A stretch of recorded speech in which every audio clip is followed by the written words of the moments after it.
त्यांचं घर आहे. जसं आपण मगाशी म्हणालो की वास्तू आता नंतर वेगळ्या बांधलेल्या आहेत, त्याचं प्रतीक म्हणून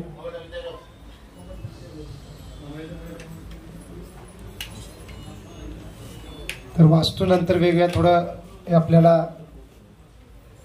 त्या ठिकाणाचा अनुभव यासाठी बांधलेले असतात, परंतु मूळ ठिकाण महत्त्वपूर्ण असतं. आता सार्वभौम भट्टाचार्यांचं त्यावेळेचं जे घर आहे ते आता आपल्याला पाहायला मिळणार नाही त्या स्वरूपामध्ये, परंतु ठिकाण हे आहे. या ठिकाणी सार्वभौम भट्टाचार्य राहत होते. आता काही भक्तांना वाटेल की सार्वभौम भट्टाचार्य कोण आहेत बरं, ते एवढे महत्त्वपूर्ण काय आहेत. तर जे चैतन्य लीलेबद्दल आपल्याला माहिती असेल तर आपल्याला कळेल की सार्वभौम भट्टाचार्य हे चैतन्य महाप्रभूंच्या जगन्नाथ मधल्या लीलेमध्ये फार महत्त्वपूर्ण त्यांचे पार्षद होते. तुझी याला थोडी इकडे घ्या, कोण आहे वाटमध्ये घ्या.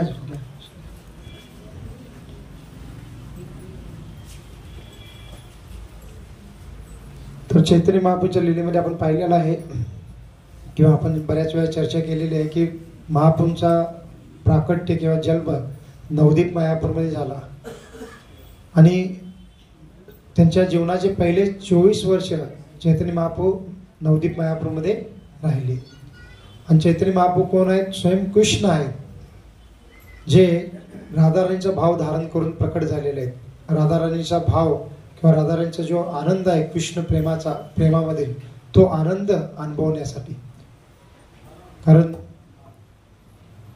जसं म्हणतात की वासरू गाईचं जेव्हा दूध पितं तर त्या वासरूला काय आनंद प्राप्त होतो हे वासरू झाल्याशिवाय कळणार नाही.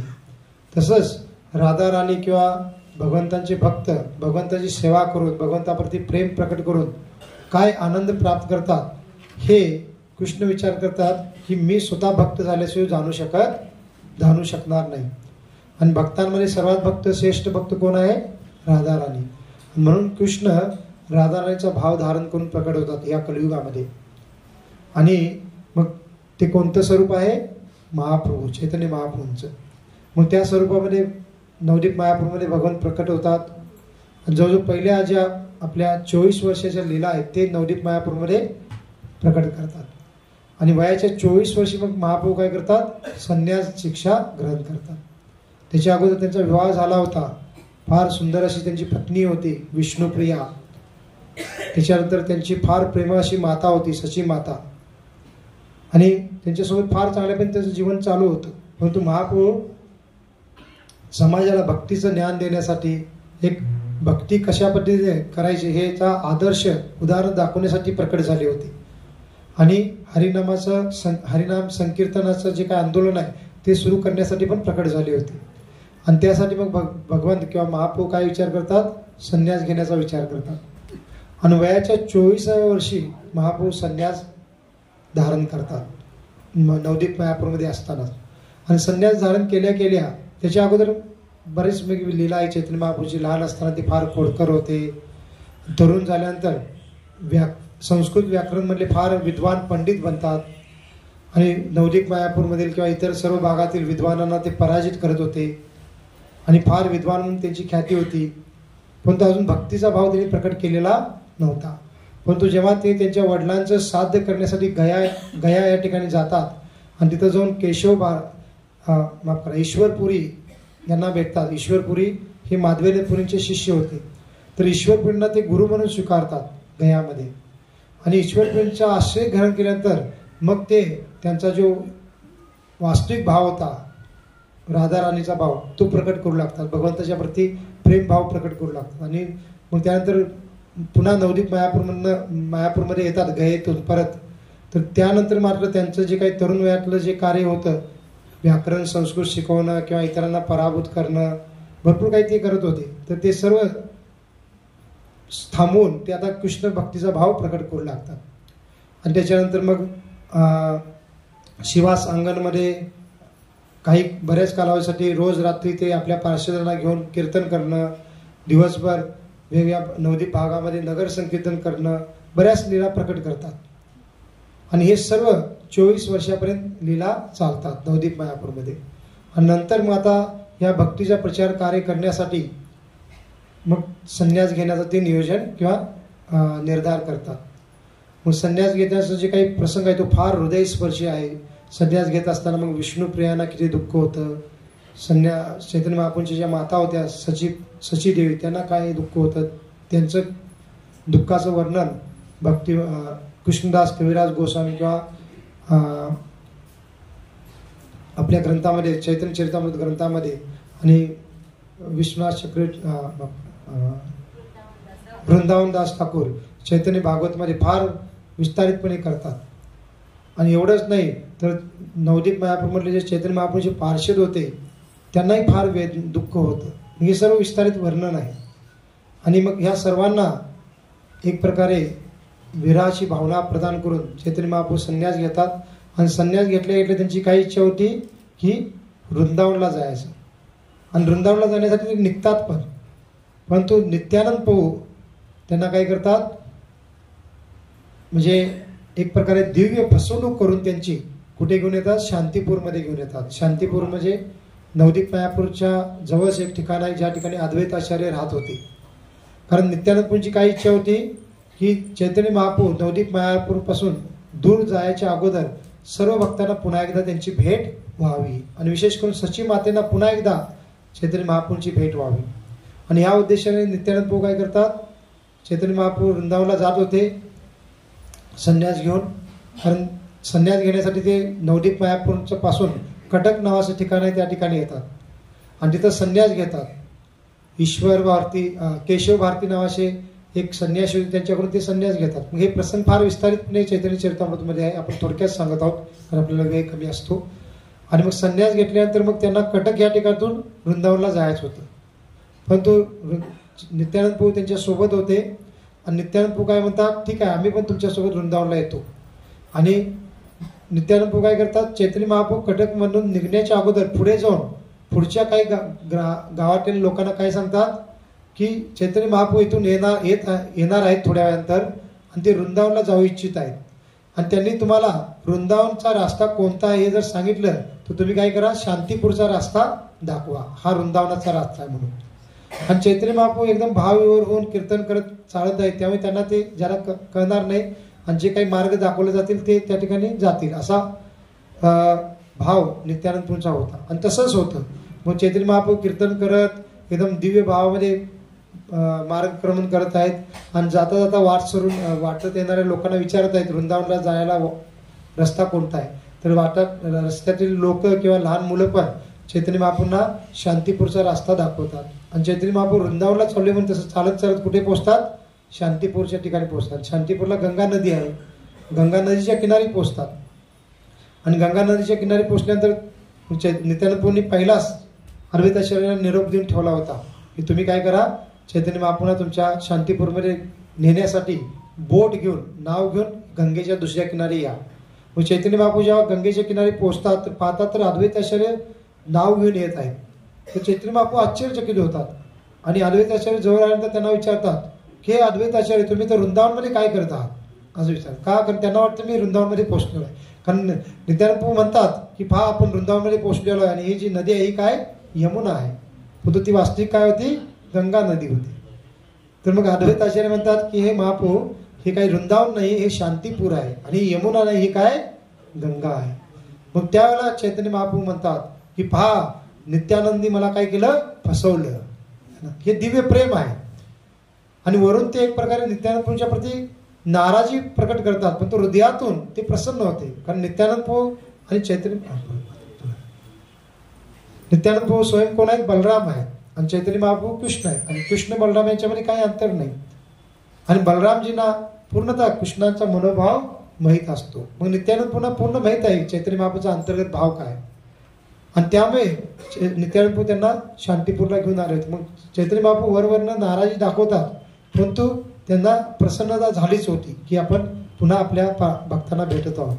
मग अद्वैत आचार्य म्हणतात की तुम्ही नाराजी सोडा आणि आमच्यासोबत शांतीपूरला चला, काही दिवस तिथं वास्तव्य करा, आपल्या भक्तांना दर्शन द्या आणि नंतर तुम्ही वृंदावनला जाऊ शकता.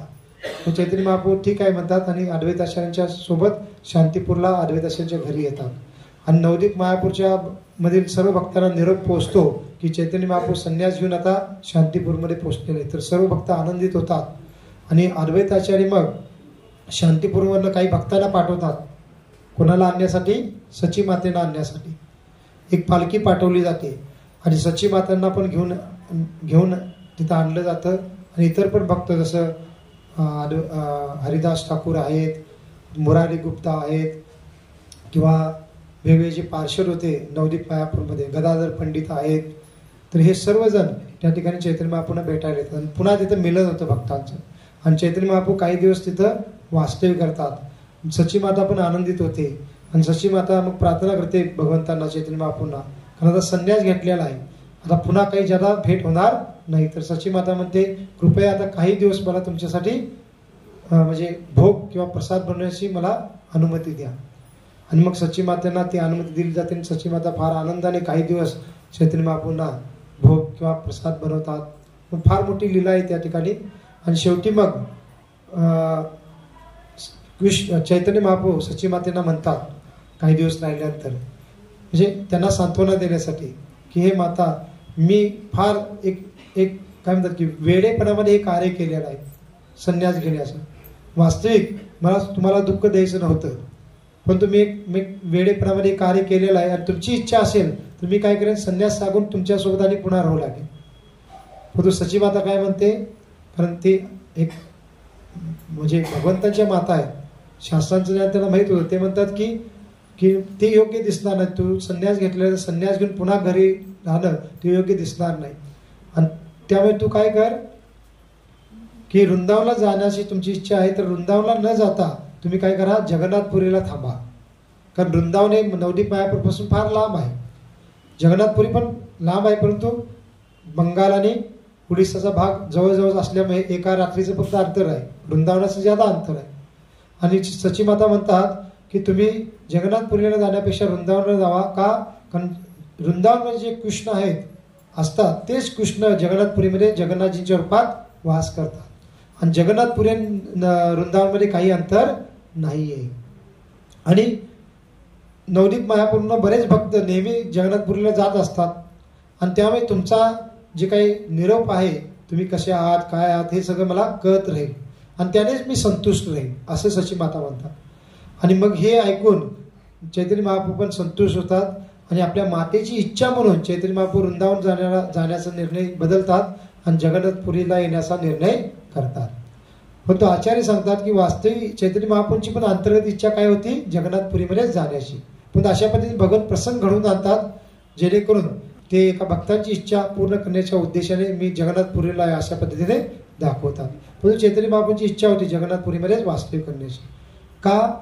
पण आपण काल सांगितलेलं आहे की जगन्नाथपुरी धाम काय आहे, जगन्नाथपुरी धामाला श्री क्षेत्र पण म्हणलं जातं. का? कारण श्री हे राधाराणीचं नाव आहे आणि जगन्नाथपुरी हे राधाराणीच्या भावाने पूर्णतः आच्छादलेलं ठिकाण आहे, पूर्णतः भरलेलं ठिकाण आहे राधाराणीच्या भावाने.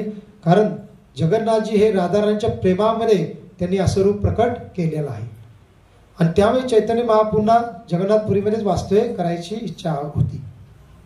कारण चैतन्य महाप्रभू स्वयं कोण आहेत, राधाराणीच्या भावामध्ये आहेत. आणि जगन्नाथजी हे कृष्ण आहेत राधाराणीच्या प्रेमाच्या भावामध्ये. मग अशा पद्धतीने जगन्नाथ आणि चैतन्य महाप्रभूंच्या मध्ये हे प्रेमाचं आदान प्रदान जगन्नाथपुरीमध्ये घडणार होतं भविष्यामध्ये. आणि त्यासाठीच चैतन्य महाप्रभू जगन्नाथपुरीमध्ये येणार होते. मग आता तिथून मग चैतन्य महाप्रभू जगन्नाथपुरीचा प्रवास सुरू करतात. आणि मग पायी प्रवास करत करत मग चैतन्य महाप्रभू जगन्नाथपुरीमध्ये येतात. आणि त्यावेळेला सर्व नवदीप मायापूरमधल्या पार्षदांची इच्छा होती की आपण पण जगन्नाथपुरीला जावं चैतन्य महाप्रभूंच्या सोबत. परंतु चैतन्य महाप्रभू सर्वांना मना करतात, तुम्ही इथंच थांबा म्हणतात. आणि फक्त 4 भक्त चैतन्य महाप्रभूच्या सोबत जगन्नाथपुरीला जाण्यासाठी निघतात. 4 भक्त कोण होते? एक होते नित्यानंद प्रभू, दुसरे होते मुकुंद, तिसरे होते जगदानंद पंडित आणि चौथे होते दामोदर पंडित. तर या 4 भक्तांना घेऊन चैतन्य महाप्रभू निघतात. आणि चैतन्य महाप्रभूचा जो प्रवास आहे नवदीप मायापूर शांतीपूर इथून जगन्नाथपुरीपर्यंत, तर या प्रवासाचं पण फार विस्तारित वर्णन चैतन्य चरितामृतमध्ये आलेलं आहे. ते कोणकोणत्या ठिकाणी जातात, कोणकोणत्या भक्तांना भेटतात. मग असा प्रवास करत करत ते कुठे येतात? भुवनेश्वर या ठिकाणी येतात. कारण भुवनेश्वर एक प्रकारे या जगन्नाथपुरी क्षेत्राचं प्रवेशद्वार आहे. जसं आपण पण भुवनेश्वरवरून आलेलो आहे.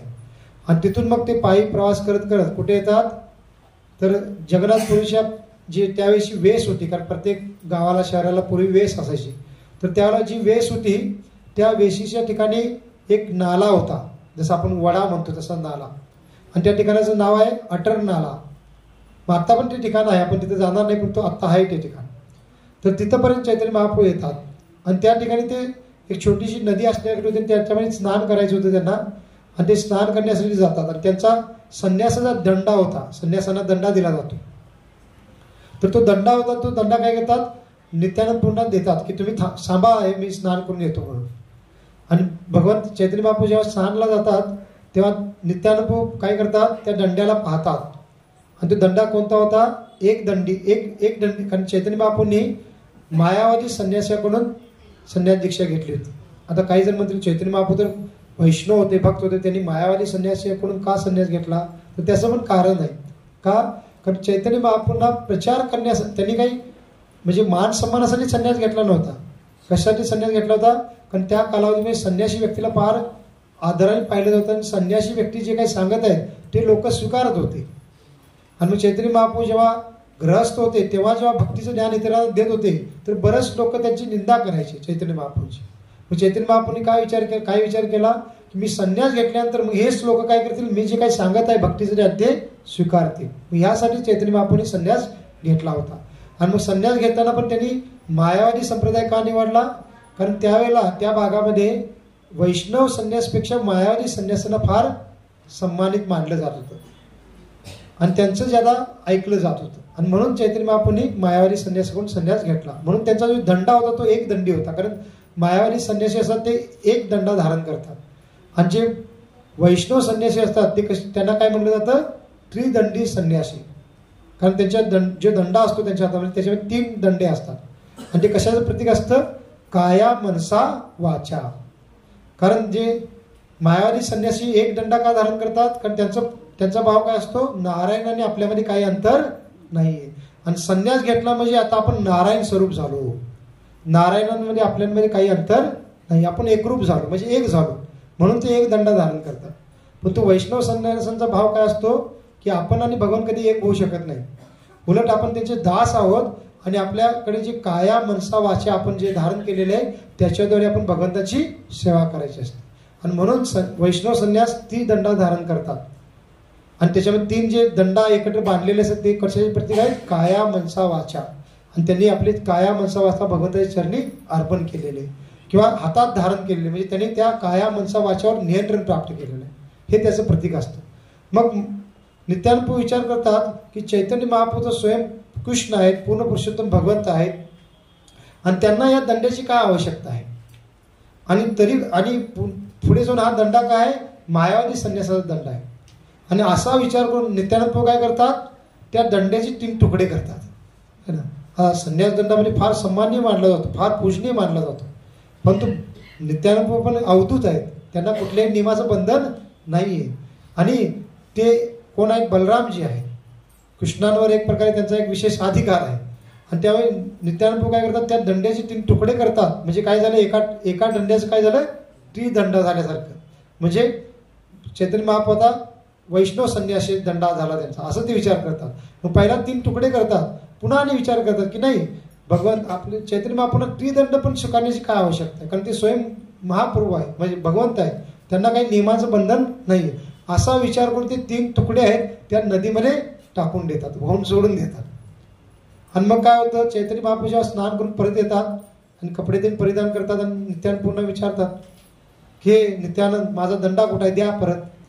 तर नित्यानंद म्हणतात कोणता दंडा, मला काही माहित नाही म्हणतात. मग चैतन्य महाप्रभू नाही तुम्हाला दिला होता दंडा. तर नित्यानंद काय म्हणतात की नाही तुम्हाला लक्षात नाही, तुम्ही भाव योग करून कीर्तन करत असता नेहमी, कीर्तन करत चालत असता, तर काय झालं, तुम्ही कीर्तन करत चालत असताना त्या भावामध्ये तुम्ही तुमच्या दंड्यावर पडला आणि त्यावेळेला तुमच्या दंड्याचे तुकडे झाले, आणि ते कुठे पडलेत मला पण माहित नाही, असं ते म्हणतात, नित्यानंद प्रभू म्हणतात. पण तो चैतन्य महाप्रभूंना माहित होतं. आणि वास्तविक पहा, नित्यानंद प्रभू चैतन्य महाप्रभू कसे आहेत, 2 शरीर 1 आत्मा. त्यामुळे आपण असा विचार नाही करायचा की नित्यानंद प्रभू चैतन्य महाप्रभूच्या विरुद्ध असं का कार्य करायला. वास्तविक नित्यानंद प्रभू जे पण कार्य करतात आपण विचार केला पाहिजे, ते कार्य करण्याची इच्छा कोणाची आहे? चैतन्य महाप्रभूंचीच आहे, अंतर्गत इच्छा. बाहेर कधी ते दाखवत नाहीत, पण अंतर्गत त्यांची ते तशीच भावना आहे, म्हणून नित्यानंद प्रभू ते करत आहे. आणि त्यामुळे चैतन्य महाप्रभू त्याच्याद्वारे बाहेर काही नाराज झालेले आहेत, क्रोधित झाले नित्यानंद प्रभूंच्यावर. परंतु चैतन्य महाप्रभूंना अंतर्गत ते कार्य काय वाटलं? योग्य, म्हणजे चुकीचं वाटलं नाही, योग्यच वाटलं. परंतु आता संन्यासी आहे आणि जे काही प्रतिक्रिया दाखवली पाहिजे, म्हणून चैतन्य महाप्रभू क्रोधित म्हणजे नाराज होतात आणि म्हणतात, पहा तुम्ही माझ्यासोबत मला मदत करण्यासाठी आलेला, पण तुम्ही काय करतात? असं मला त्रास देतात. त्यामुळे आत्ता मी तुमच्यासोबत जगन्नाथपुरीमध्ये प्रवेश करणार नाही. कारण ते 18 नाला म्हणजे प्रवेशद्वार होतं. एक तर काय करा, तुम्ही पुढे जावा, मी मागून येतो, नाहीतर मी पुढे जातो आणि तुम्ही मागून या. मी तुमच्यासोबत जगन्नाथपुरीमध्ये प्रवेश करणार नाही, असं चैतन्य महाप्रभू नित्यानंद आणि इतरांना म्हणतात. मग मुकुंद आणि जगदानंद पंडित काय म्हणतात की हे महाप्रभू, आम्ही पुढे जाणार, तुम्ही मागे येणं योग्य दिसणार नाही, तर आम्ही इथं थांबतो. तुमची इच्छा असेल आमच्यासोबत यायची नाही तर आम्ही थांबतो, तुम्ही पुढे जावा, आम्ही नंतर येतो. मग ठीक आहे म्हणतात चैतन्य महाप्रभू. आणि मग नित्यानंद प्रभू आणि सर्व इतर 3 भक्त तिथंच थांबतात 18 नाला या ठिकाणी. आणि चैतन्य महाप्रभू तिथनं जगन्नाथपुरीमध्ये प्रवेश करतात. आणि प्रवेश केल्यानंतर मग आपण गौर कथेमध्ये चर्चा केलेली आहे, फार त्याचं पण विस्तारित वर्णन आहे की चैतन्य महाप्रभू जसं वृंदावनमध्ये प्रवेश करू लागले तर त्याचा जो कृष्ण प्रेमाचा भाव आहे तो आणखी तीव्र होऊ लागला. जसं आपण काल येताना चर्चा करत होतो, भगवंत जेव्हा नवदीप मायापूरवरून निघाले तर त्यांचा भगवंतांना भेटण्याचा भाव शेकडो पटीने वाढला. जेव्हा ते भुवनेश्वरमध्ये आले तर तो भाव लाखो पटीने वाढला. आणि जेव्हा ते 18 नालातून जगन्नाथपुरीमध्ये प्रवेश केले तर तो करोडो पटीने, अनंत पटीने भाव वाढला. भगवंतांना पाहण्याचा जो आतुरतेचा भाव आहे. आणि त्या भावामध्ये इतके दिव्य स्तराला पोहोचले तर त्यांना व्यवस्थित चालता येत नव्हतं. आणि 18 नाल्यापासून जगन्नाथ मंदिर हे ज्यादा अंतर नाही, काही किलोमीटरचं अंतर आहे, काही मिनिटांचं अंतर आहे चालत जायचं. परंतु त्यांना पूर्ण दिवस गेला. का? कारण ते चालत असताना, जसं काल आपण बोलत होतो की भगवंतांच्या दिव्य भक्तीची पण एक नशा असते. आणि त्या दिव्य भावामध्ये ते चालत असताना भेलकटत होते आणि भेलकट मध्येच पडत होते. आणि पडल्यानंतर काही वेळ ते मूर्छित स्थितीत पडून राहायचे त्या जगन्नाथजींच्या प्रेम भावामध्ये. आणि काही वेळ तर उठायचे, पुन्हा चालू लागायचे, पुन्हा भेलकडत चालत आणि मूर्छेतून खाली पडायचे. असं करत करत पूर्ण दिवस त्यांना सकाळपासून संध्याकाळ झाली कुठे पोहोचण्यासाठी? 18 नाल्यापासून जगन्नाथ मंदिरपर्यंत पोहोचण्यासाठी. आणि मग जगन्नाथ मंदिरमध्ये जेव्हा आले तर त्यांनी जगन्नाथ मंदिरमध्ये प्रवेश केला. कुणी? चैतन्य महाप्रभूंनी. आणि जगन्नाथ मंदिरमध्ये प्रवेश केल्यानंतर तर आता कुठे पोहोचले? ते मंदिराच्या आत पोहोचले, परंतु एकदम पुढे गेले नाहीत. जसं आज काल आपण मंदिरमध्ये दर्शनासाठी गेलो होतो तर त्या ठिकाणी आपण दर्शन करत असताना गरुड स्तंभ पाहिला. सर्वांनी पाहिला गरुड स्तंभ?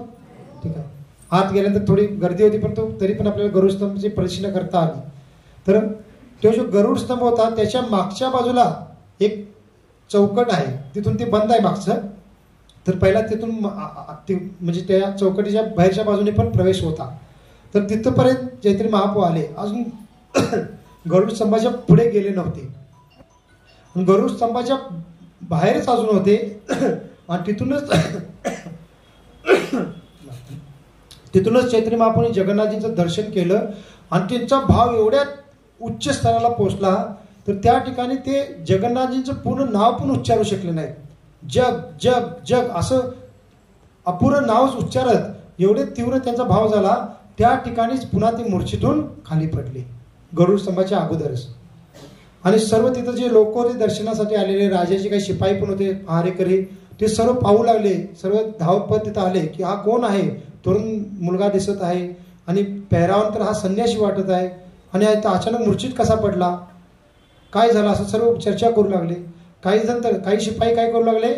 ओरडू लागले की हा काय करत आहे? नाटक करत आहे, याला उचलून बाहेर काढा, असं ते म्हणू लागले. मग ह्या सगळ्या दंगा चालू असताना तिथं कोण आलं?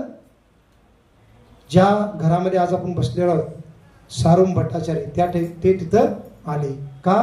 कारण सारुम भट्टाचार्य इथं राहत होते. आणि सारुम भट्टाचार्य साधारण नव्हते. सारुम भट्टाचार्य कोण होते? इथं जे राजा होते ह्या भागातले जगन्नाथपुरीचे राजा प्रतापरुद्रचे, काल आपण चर्चा केली, त्यांच्यावर भगवंतांनी कृपा केली जगन्नाथ वल्लभ गार्डनमध्ये. तर त्या राजाचे हे सारुम भट्टाचार्य कोण होते? गुरु होते. का गुरु होते? कारण सारुम भट्टाचार्य फार विद्वान होते. गौर गणोदेश दीपिका नावाचा एक ग्रंथ आहे जे आपल्या आचार्यांनी लिहिलेला आहे. त्याच्यामध्ये चैतन्य महाप्रभूंच्या लीलेमधले जे चैतन्य महाप्रभूंचे पार्षद आहेत ते मूळ कोण आहेत पूर्वजन्मातले याचं वर्णन केलेलं आहे. जसं रामानंद आहेत हे ललिता सखी विशाखा सखी आहेत, स्वरूप गोस्वामी हे विशाखा सखी आहेत, किंवा मुरारी गुप्ता हे हनुमानजी आहेत, प्रद्युम्न मिश्रा हे उद्धवजी आहेत. हे सर्व वर्णन आहे पूर्व कृष्ण लीलेमध्ये ते कोण होते. तसंच म्हणलेलं आहे सारंग भट्टाचार्य हे पूर्वजन्मातले कोण आहेत, हे स्वयं देवतांचे जे गुरु आहेत बृहस्पती ते होते. बृहस्पती देवतांचे गुरु बृहस्पती हे सारंग भट्टाचार्यांच्या रूपामध्ये चैतन्य महाप्रभूच्या लीलेमध्ये प्रकट झाले होते. त्यामुळे फार विद्वान होते. आणि सारंग भट्टाचार्य पण पहिला नवदीप मायापूरमध्ये वास्तव्य करत होते. नंतर ते इकडं जगन्नाथपुरीमध्ये शिफ्ट झाले होते. यांची विद्वत्ता काय होती त्याच्याबद्दल सांगितलं जातं की मिथिला नगरीमध्ये, जे नेपाळमध्ये मिथिला नगरी आहे, जे स्वयं सीतामातेचं जन्म ठिकाण आहे, तर त्या नगरीमध्ये ते पण आपल्या सनातन धर्माचं जे म्हणजे तीर्थक्षेत्र आहे. तर त्या ठिकाणी एक वैदिक ग्रंथामधला एक विशेष ग्रंथ होता. तो ग्रंथाचं ज्ञान तिथल्या नगरीतल्या लोक जे ब्राह्मण होते त्यांनाच होतं. आणि त्याचा एक विशेष एक ग्रंथ होता, एकच प्रत होती. ती प्रत फक्त त्या मिथिला नगरीमध्ये आढळली जात होती. आणि पूर्वी काय असं प्रिंटिंग मशीन ते नव्हत्या. मग एखाद्या ग्रंथाची प्रत दुसऱ्या ठिकाणी घेऊन जायचं असेल तर तिथं जाऊन आपल्याला तिथल्या ब्राह्मणाची अनुमती घ्यावी लागत असते. आणि ते ग्रंथ पुन्हा हाताने लिहून, म्हणजे जे पानांचं जे प्रत असायची त्याच्यावर लिहून मग तो ग्रंथ पुन्हा दुसऱ्या ठिकाणी आणला जायचा. भरपूर मोठी प्रोसिजर असायची. आणि मिथिला नगरीतले ते ब्राह्मण काय करत, त्यांना त्याच्यावर अभिमान होता की हे ज्ञान फक्त आमच्याकडे आहे. ते ज्ञान ते दुसरीकडे कुठे देत नव्हते आणि ग्रंथ लिहून पाठवत नव्हते.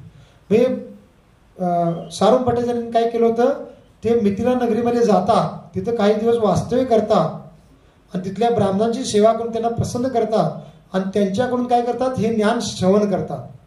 कारण लिहून तर कोण पाठवणार नाही. आणि हे इतके विद्वान होते की तिथं जाऊन काही दिवस वास्तव्य करतात, ते श्रवण करतात आणि त्या श्रवणानेच ते सर्व ग्रंथाचं ज्ञान काय करतात, आपल्या हृदयामध्ये धारण करतात. आणि पुन्हा इकडं नवदीप मायापूरमध्ये आल्यानंतर ते ज्ञान पुन्हा लिखित म्हणजे ग्रंथाच्या स्वरूपात लिहितात.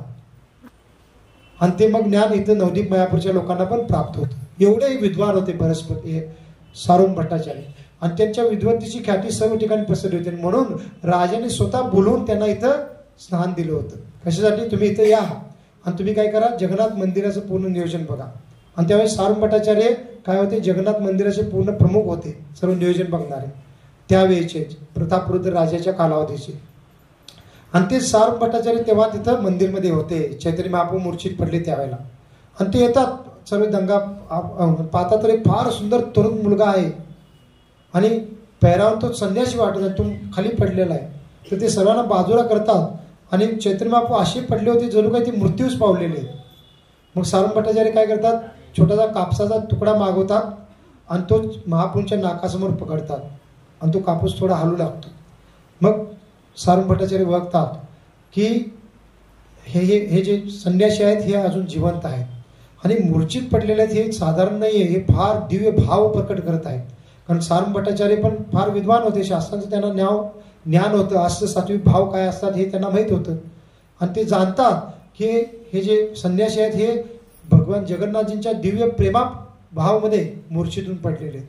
आणि त्यावेळी ते सर्वांना बाजूला करतात आणि जगन्नाथजीचे काही पंडा किंवा काही शिपाई होते त्यांना सांगतात आणि काय करतात, चैतन्य महाप्रभूंना उचलून कुठे आणतात, जिथं आपण बसलेलो ह्या ठिकाणी आणतात. हेच सारंग भट्टाचार्यांचं घर होतं. आणि चैतन्य महाप्रभूंना इथं आणलं जातं. आणि जवळजवळ 3 प्रहर नंतर, 3 प्रहर म्हणजे एक प्रहर म्हणजे साधारण 3 तासाचा होतो, तर जवळजवळ 9 तास चैतन्य महाप्रभू मूर्छित होते.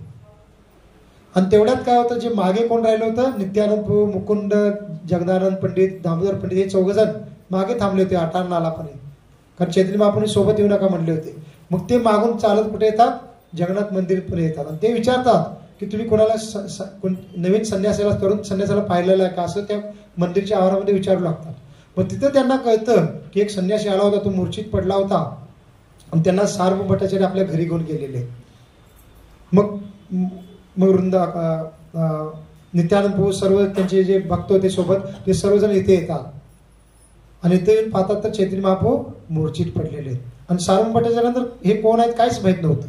मग नित्यानंद प्रभू आल्यानंतर किंवा जगदानंद पंडित, दामोदर पंडित आल्यानंतर ते त्यांना सांगतात की हे कोण आहेत, हे स्वयं कोण आहेत, चैतन्य म्हणजे निमाई पंडित आहेत, नवदीप मधले फार विद्वान पंडित, आणि त्यांनी आता संन्यास घेतलेला आहे आणि यांचं काय आहे, नाव आहे श्रीकृष्ण चैतन्य, हे त्यांचं दीक्षित नाव आहे. आणि मग बाकी सर्व माहिती कळल्यानंतर मग नित्यानंद प्रभू आणि बाकी जे भक्त आहेत ते काय करू लागतात, कीर्तन करू लागतात. कारण चैतन्य महाप्रभू आता दिव्य भावामध्ये, आणि मग त्यांनी कीर्तन केल्यानंतर चैतन्य महाप्रभू काय होतात, बाह्य चेतनेमध्ये येतात.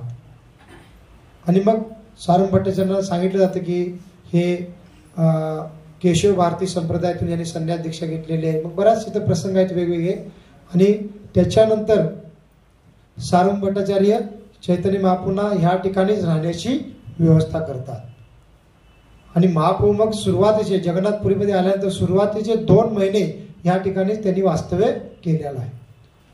आणि त्या 2 महिन्यामध्ये मग बरेच प्रसंग झालेले. त्या प्रसंगामध्ये महत्त्वाचा एक प्रसंग म्हणजे काय की मग सारंग भट्टाचार्य विचार करतात किंवा चैतन्य महाप्रभू म्हणतात पण की तुम्ही तरुण आहात आणि या तरुण वयामध्ये तुम्ही संन्यास घेतलेला आहात, आणि त्यामुळे तुम्हाला संन्यास टिकवण्यासाठी काय केलं पाहिजे, वेदांताचं अध्ययन केलं पाहिजे.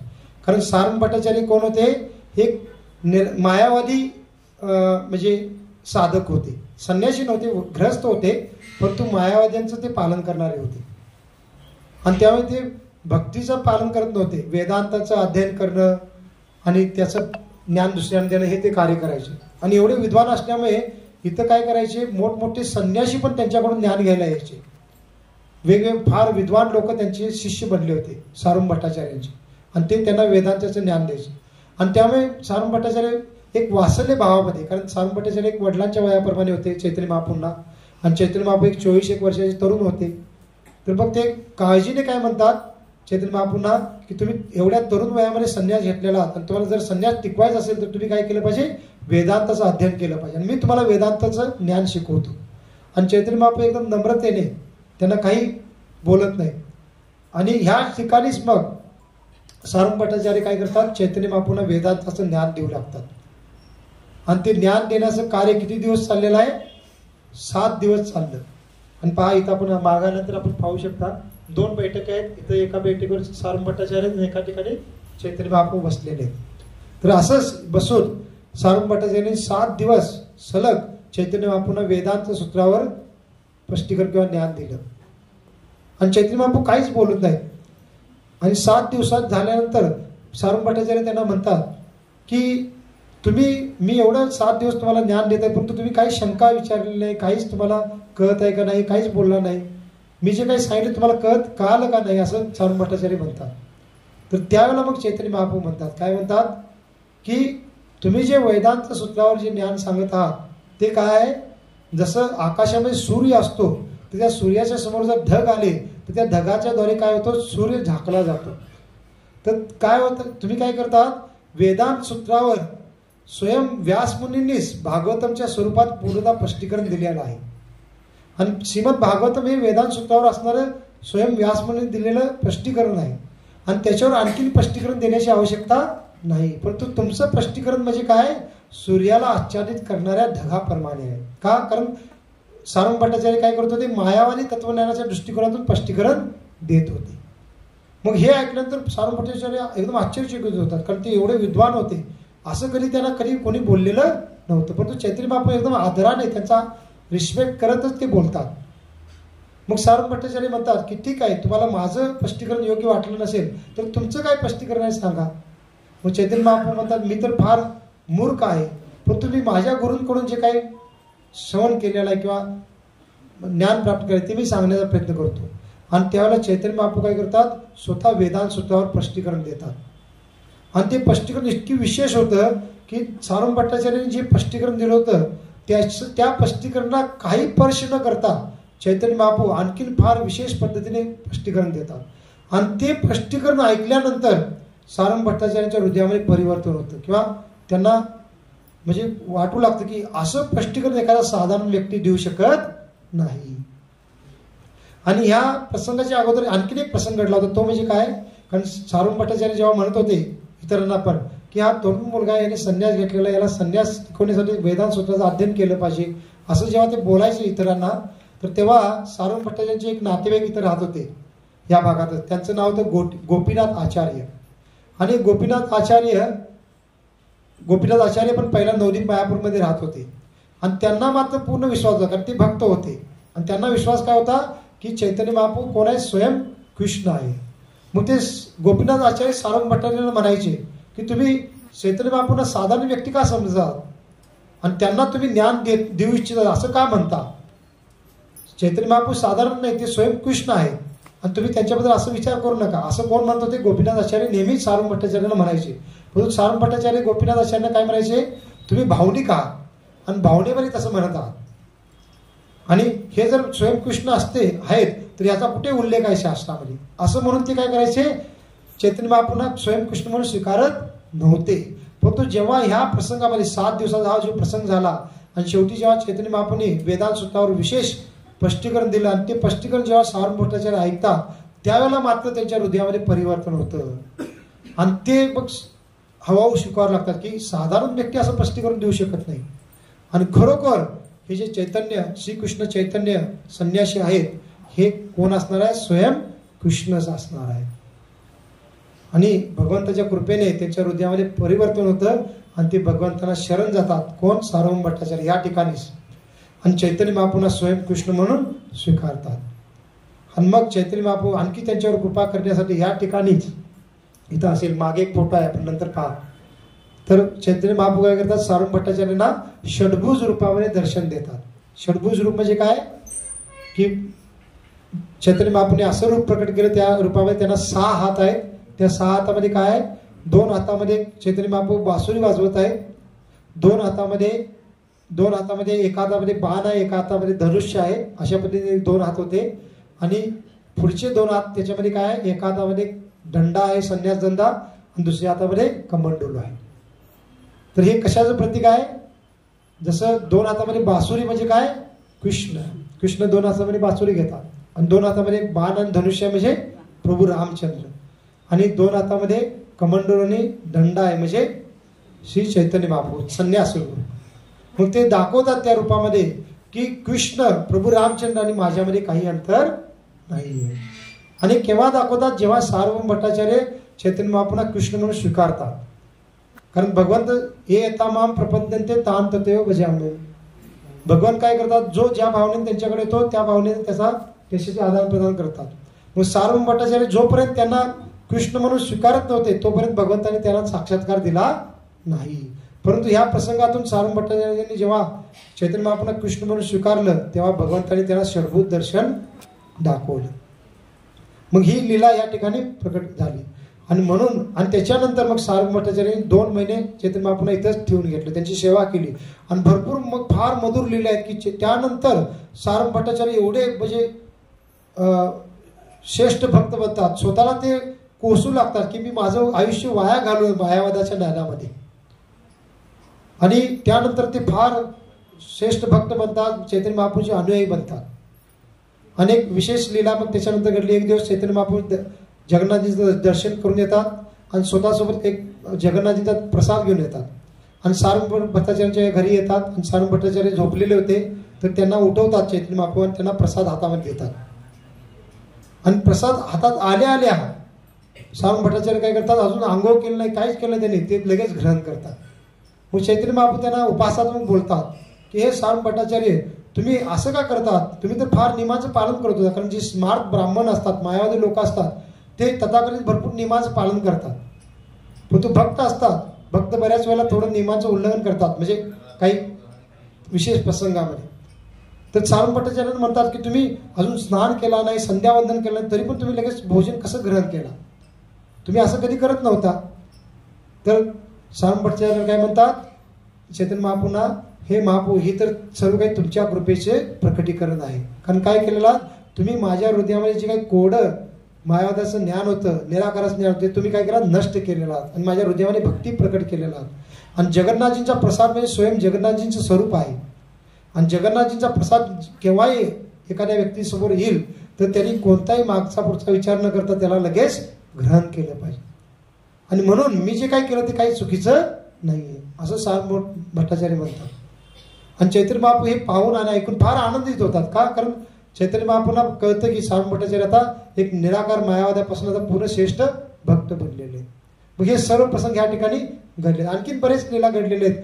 महाप्रभूंना भोजन लीला म्हणजे सारंग भट्टाचार्य आपल्या पत्नीला सांगून भरपूर काही भोजन बनवतात. चैतन्य महाप्रभूंना भरपूर प्रसाद इथं देतात. चैतन्य महाप्रभू त्यावेळेला म्हणतात की सारंग भट्टाचार्य मी ज्यादा एवढं ग्रहण करू शकणार नाही, मी तर संन्यासी आहे, थोडं बहुत मला द्या. तर सारंग भट्टाचार्य त्यांना काय म्हणतात की तुम्ही जगन्नाथ मंदिरमध्ये एवढ्या प्रमाणात ग्रहण करता, त्याच्यासमोर तर हे काहीच नाही आहे ना. त्यामुळे काय करा, जे काय ते तुम्ही ग्रहण करा. आणि फार प्रेमाने घालतात. चैतन्य महाप्रभू पण प्रेमाने ते ग्रहण करतात. म्हणजे अशा बऱ्याच लीला आहेत, आपण थोडक्यात सांगत आहोत. आणि शेवटी मग 2 महिन्यानंतर चैतन्य महाप्रभू इथे काय म्हणतात सारंग भट्टाचार्यांना, मी दक्षिण भारताला जाण्याची माझी इच्छा आहे. का? कारण चैतन्य महाप्रभूंचे एक मोठे भाऊ होते, त्यांचं नाव होतं विश्वरूप. त्यांनी पण चैतन्य महाप्रभूंच्या अगोदर संन्यास दीक्षा घेतली होती आणि नवदीप मायापूर त्यागून निघून गेले होते. तर ते म्हणतात की मी ऐकलेलं आहे की माझे मोठे भाऊ संन्यास घेऊन दक्षिण भारताकडे गेलेले आहेत, तर मी त्यांना शोधण्यासाठी, त्यांना भेटण्यासाठी मी जाऊ इच्छित आहे आणि तुम्ही मला अनुमती द्या. मग इथं चैतन्य महाप्रभू जेव्हा सारंग भट्टाचार्यांना म्हणतात, तेव्हा नित्यानंद प्रभू इतरही पार्षद सर्वांना ते विनंती करतात, अनुमती मागतात. मग त्यावेळेला त्या प्रसंगामध्ये भक्त हेही सांगतात की चैतन्य महाप्रभू स्वयं कृष्ण आहेत, स्वतंत्र आहेत, त्यांना भक्तांची अनुमती घेण्याची इच्छा आवश्यकता नाही आहे. परंतु भगवंत दाखवू इच्छित आहेत की वैष्णव समुदायामध्ये आपण भगवंतांचं मन मोडून त्यांना नाराज करून कोणतीही गोष्ट केली नको पाहिजे. मग चैतन्य महाप्रभू त्यांना अनुमती मागतात आणि मग फार दुःखी होऊन सारंग भट्टाचार्य किंवा नित्यानंद प्रभू इतर भक्त तयार होतात. आणि इथूनच म्हणलेलं मग चैतन्य महाप्रभू दक्षिण भारताला जाण्यासाठी निघतात. आणि वास्तविक भगवंताला काय, चैतन्य महाप्रभूंना काय करायचं होतं, हरिनाम संकीर्तन आंदोलन सुरू करायचं होतं. परंतु कारण काय दाखवतात, ते विश्वरूपला भेटण्यासाठी जायचं. आणि मग दक्षिण भारताची लीला पण आपण गौर कथेमध्ये चर्चा केलेली आहे. कशा पद्धतीने चैतन्य महाप्रभू निघतात, वेगवेगळ्या भागामध्ये जातात, फार नगर कीर्तन करतात, वेगवेगळ्या गावातील लोकांना भक्त बनवतात. हे सर्व प्रसंग पुढे घडतो. परंतु जेव्हा इथला प्रसंग कोणता आहे की चैतन्य महाप्रभू इथून दक्षिण भारताला निघत होते, तर सारंग भट्टाचार्य फार दुःखी होतात. कारण त्यांना चैतन्य महाप्रभूंचा संघ त्यागायचा नव्हता. आणि इथून सारंग भट्टाचार्य चैतन्य महाप्रभूंच्या सोबत आलारनाथ नावाचं एक ठिकाण आहे, आपण परवाच्या दिवशी तिथे जाणार आहे, तिथंपर्यंत त्यांना सोडण्यासाठी जातात. वास्तविक सारंग भट्टाचार्य परत यायचं नव्हतं, त्यांना चैतन्य महाप्रभूच्या सोबतच जायचं होतं. मग चैतन्य महाप्रभू त्यांच्या प्रेमाखातर त्यांना आलारनाथपर्यंत घेऊन जातात. आणि आलारनाथमध्ये त्यांना म्हणतात की आता इथून तुम्ही पुढे येऊ नका, तुम्ही कुठं जगन्नाथपुरीला परत गेलं पाहिजे. असं म्हणून चैतन्य महाप्रभू तिथं सारंग भट्टाचार्यांना सोडतात आणि पुढचा प्रवास सुरू करतात. आणि सारंग भट्टांच्या हृदयामध्ये एवढं विरह म्हणजे दाटून येतं, एवढं दुःख होतं, तर सारंग भट्टाचार्य तिथंच मूर्छेतून खाली पडतात. परंतु चैतन्य महाप्रभू थोडे मागे वळून न पाहता पुढचा प्रवास सुरू करतात. आणि नित्यानंद पुन्हा मग चैतन्य महाप्रभू जाताना सांगतात की सारंग भट्टाचार्यांना तुम्ही काय करा, मागे घेऊन जावा. आणि ते मूर्छित पडले होते. आणि नित्यानंद प्रभू त्यांनी काय करतात, मग सारंग भट्टाचार्यांना उचलून इकडे घेऊन येतात. मग हे सर्व वेगवेगळ्या लीला आहेत. आणि मग चैतन्य महाप्रभू दक्षिण भारत भ्रमण करून 2 वर्षांनंतर परत येतात, पुन्हा सारंग भट्टाचार्यांची भेटतात. आणि बऱ्याच वेगवेगळ्या लीला ह्या जगन्नाथपुरीमध्ये झालेल्या आहेत. आणि त्यामुळे हे ठिकाण फार महत्त्वपूर्ण आहे. कारण चैतन्य महाप्रभूंनी स्वयं इथं 2 महिने वास्तव्य केलेलं आहे. आणि वेगळ्या भरपूर विशेष लीला इथं घडलेल्या आहेत. आणि म्हणून वैष्णवगण इथे येतात आणि इथं कथा श्रवण करतात, सारंग भट्टाचार्यांना पण प्रार्थना करतात, भगवंतांना पण प्रार्थना करतात. जसं सारंग भट्टाचार्यांच्या हृदयामध्ये मायावादाचा भाव होता, तर आपल्यामध्ये कदाचित मायावादाचा भाव नसेल, परंतु आपल्या हृदयामध्ये भौतिक आसक्ती असते, बऱ्याच काही भौतिक इच्छा असतात. तर आपण या ठिकाणी भगवंतांना प्रार्थना केली पाहिजे की हे भगवंता, जसं सारंग भट्टाचार्यांच्या हृदयातून तुम्ही काय केला, भौतिक भाव नष्ट केला. कारण ह्या सर्व गोष्टीला भौतिक भाव बनलेला आहे. मग कोण मायावादी विचाराचा असतो, कोण भौतिक आनंद घेण्याच्या विचाराचा असतो, कोण सिद्धी प्राप्त करण्याच्या विचाराचा असतो, कोण आणखी काही ज्ञानयोगाचा साधक होऊन ज्ञान प्राप्त करून त्याचं प्रदर्शन करण्याचा भावनेचा असतो. तर या सर्व गोष्टींना भौतिक भावना म्हटलेलं आहे. तर इथं आपण प्रार्थना केली पाहिजे की तुम्ही जसं महाप्रभू तुम्ही जसं सारंग भट्टाचार्यांच्या हृदयातून भौतिक भावना नष्ट केला, तशी आमच्या हृदयातून पण काय करा, भौतिक भावना नष्ट करा. आणि जसं तुम्ही सारंग भट्टाचार्यांना कृष्ण प्रेम प्रदान केला, केला तसं आम्हाला पण कृष्ण प्रेम प्रदान करा. तर ह्यासाठी भक्त इथं प्रार्थना करण्यासाठी येतात. तर आपण पण आता इथं वर या. आपण उठल्यानंतर इथं आपण सारंग भट्टाचार्यांचं इथं प्रतिकृती आहे, चैतन्य महाप्रभूंची प्रतिकृती आहे, त्याचं दर्शन करा. विग्रहांचं पण आपण दर्शन करत आहोत आणि मनोमन त्या प्रार्थनेचा भाव ठेवा आणि त्यानंतर आपण बाहेर जाऊन पुढच्या दर्शनासाठी जाऊ. ठीक आहे. श्रील प्रभुपाद की, श्री श्री गौर नित्याय भगवान की, दाय गौर प्रेमानंदे.